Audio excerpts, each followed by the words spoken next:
Hello, fellow travelers, and welcome to another episode of the Verta Stars Podcast, fourth season. My loyal listeners, thank you for your continued support. It's an amazing episode. Tate Brombal boards the mothership to discuss Batgirl from DC Comics. Now, come on board as we go traversing the stars. Hi, Mr. Brombal. Thank you for coming to Verta Stars Podcast. Yeah, no worries. Thank you for having me. I'm excited. It's totally my pleasure. So, I always start off with a question of inspiration. So, inspire your love for comics and who your earliest influences. What inspired my love for comics? So I was always a very avid reader growing up. As soon as I could, I was reading like chapter books, the novels, everything.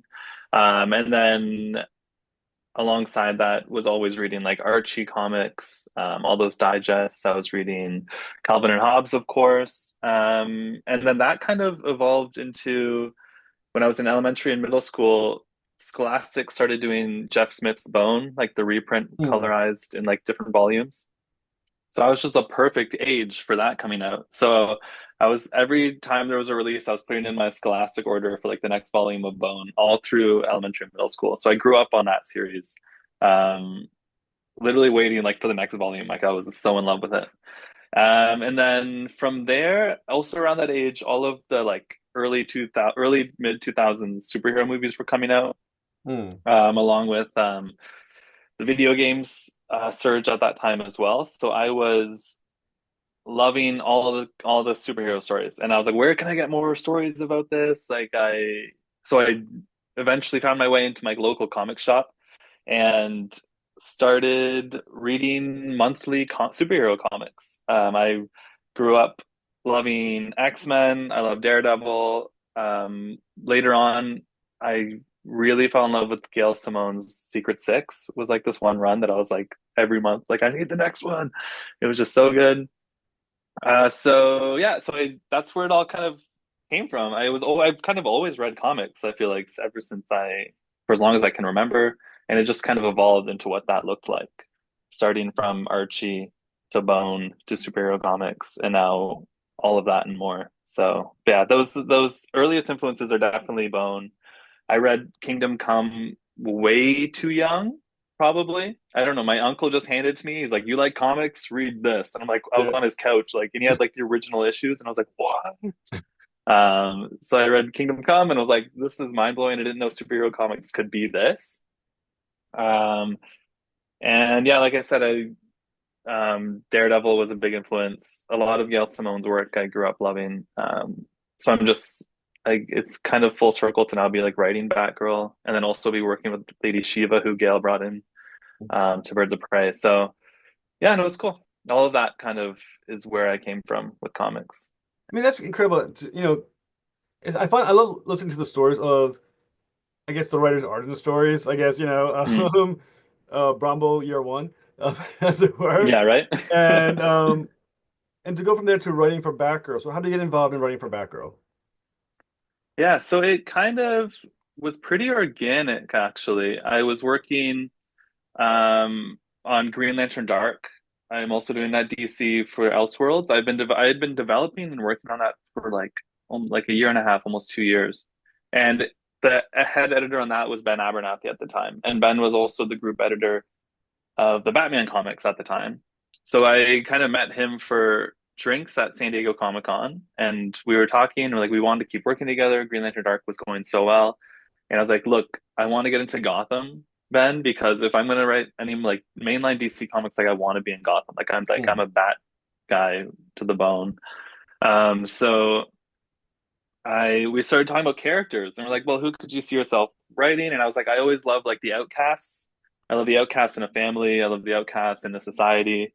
And we were both saying, well, like in the Bat family, we have Jason Todd and we have Cassandra Cain. And Ben was like, we both were like Cassandra Cain. Like I love Jason as well, and like I hope to one day do some work on Jason Todd.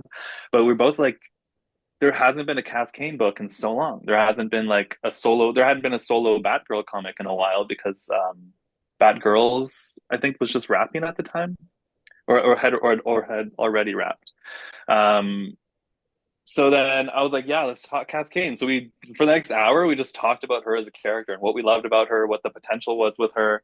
So that's where it came from. And then I was like, cool, write up a pitch.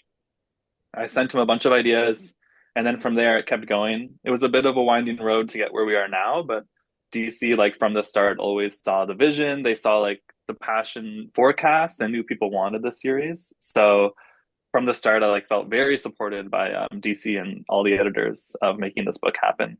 So yeah, that's kind of where it came from, and I'm very happy where it is and where it's going.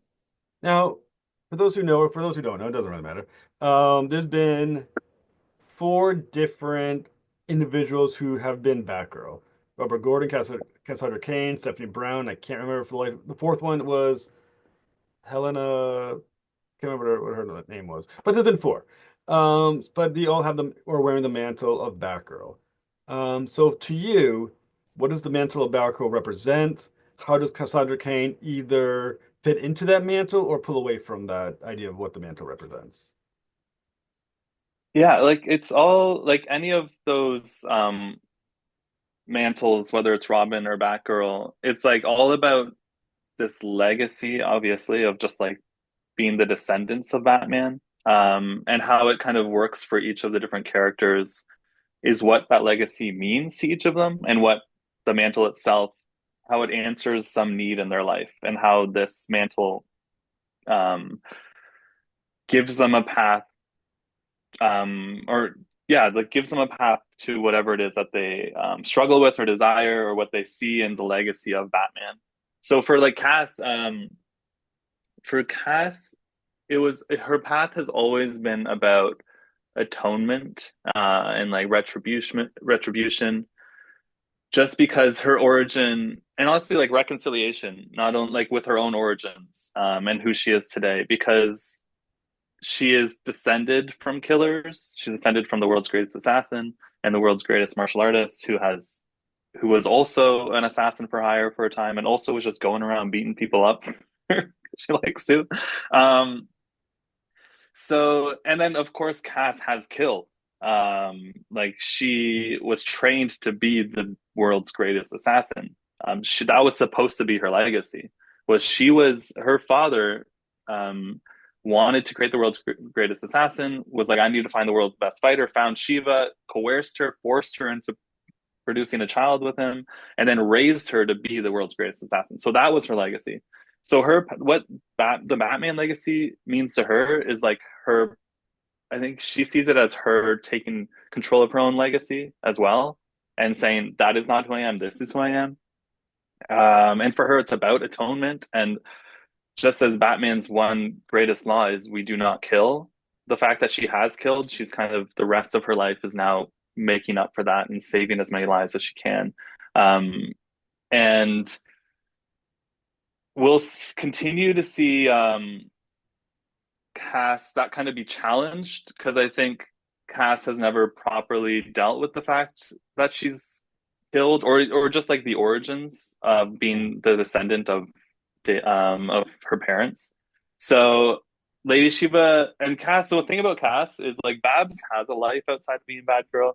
Batgirl, Stephanie Brown kind of a bit does too, especially we saw a lot of that in her series. But Cass, because she's such an all or nothing character, like she is all in. Like she's like, I'm gonna be Batgirl, I'm gonna be the best Batgirl there was, and I'm gonna train every minute of every day, and I'm gonna be out there on the streets every single night.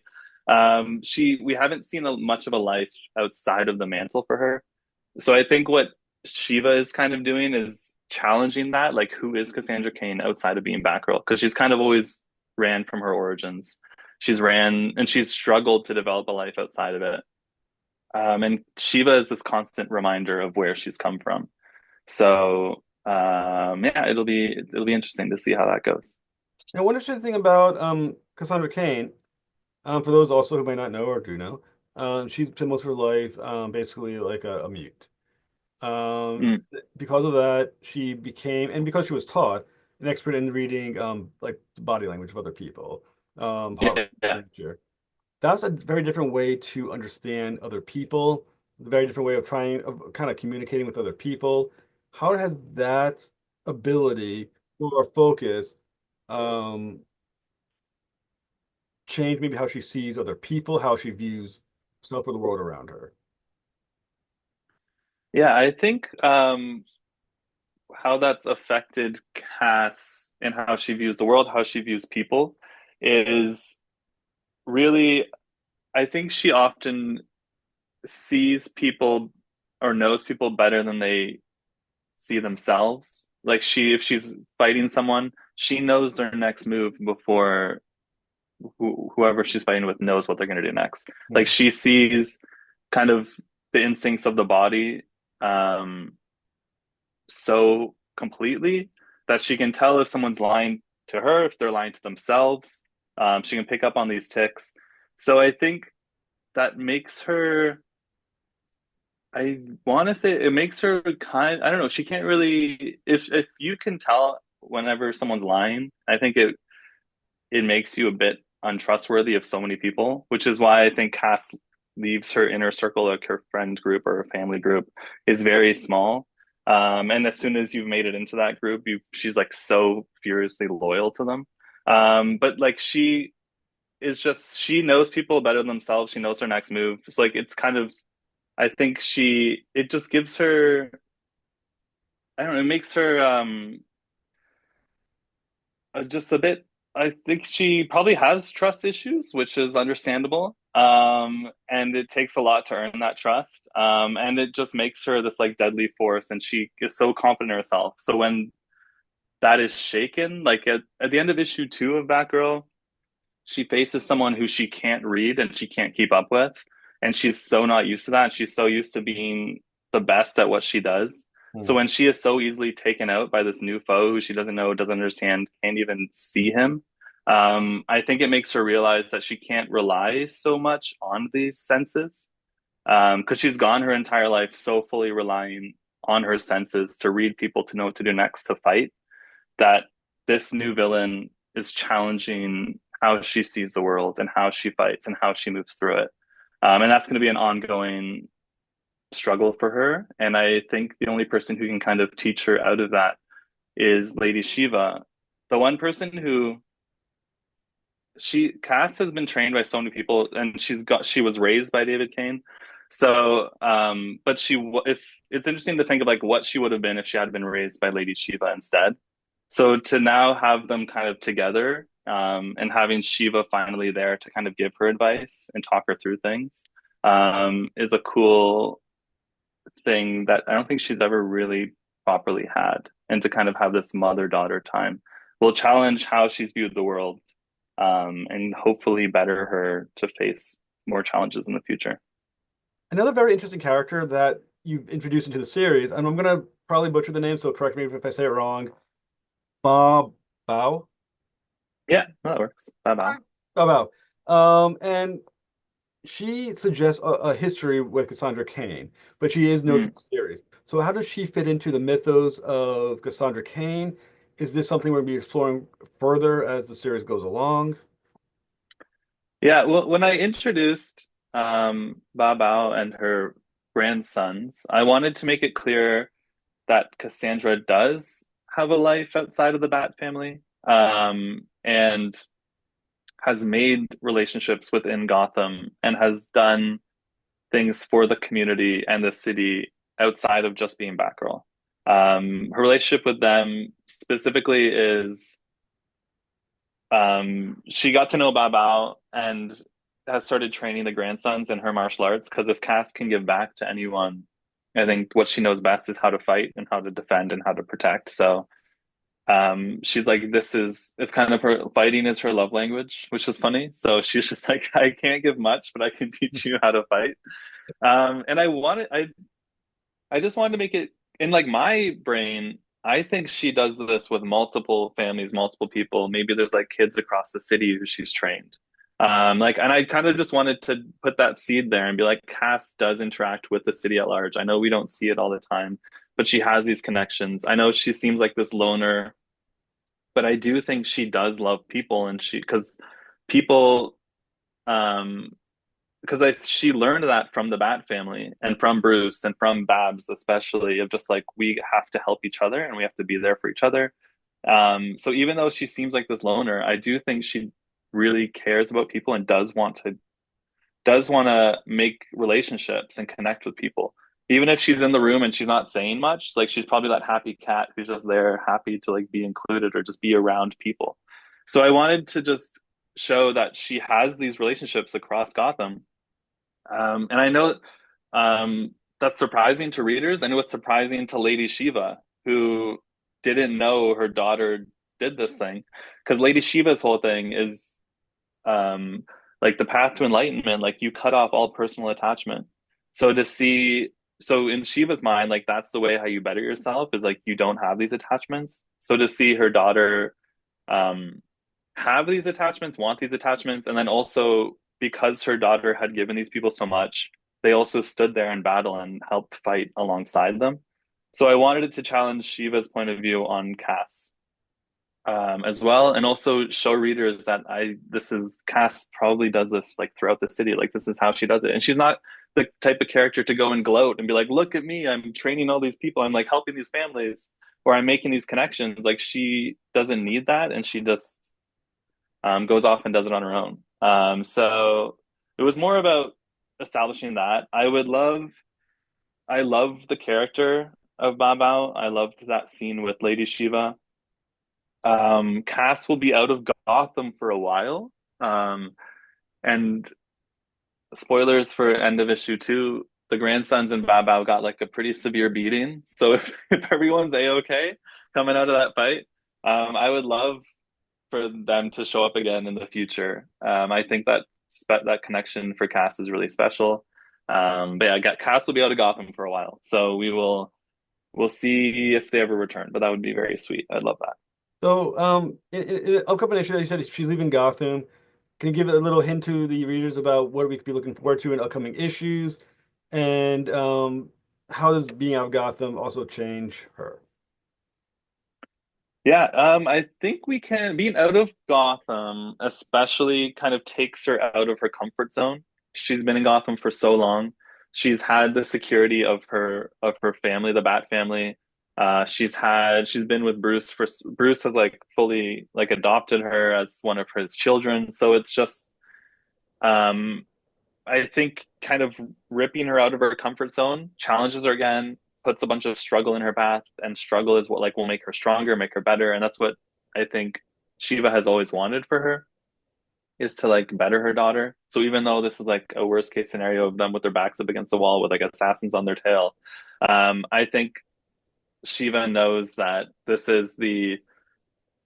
will kind of wake Cass up and make her a better fighter, a better person, better whatever. So I think that's what's most exciting about the series is kind of taking Cass out of that. And that was part of my original pitch. I was like, let's get her out of Gotham as soon as possible, and let's get her out of her comfort zone, and let's also like start establishing a world that just exists for her as Batgirl, as Cass Kane, getting her more supporting cast, getting her own villains, reestablishing her past villains, which will be exciting.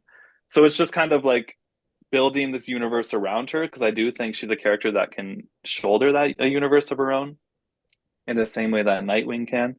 So I think that's what readers can really look forward to is just continuing to build the universe around Cass Kane as Batgirl, expanding her rogues gallery, expanding her allies, giving her surprising new allies and surprising new mentors.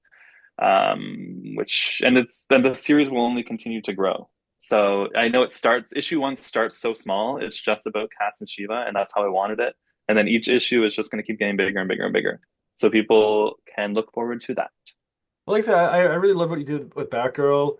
It's fascinating. It's good. It's nice to see Cassandra Cain in action again, and Hmm.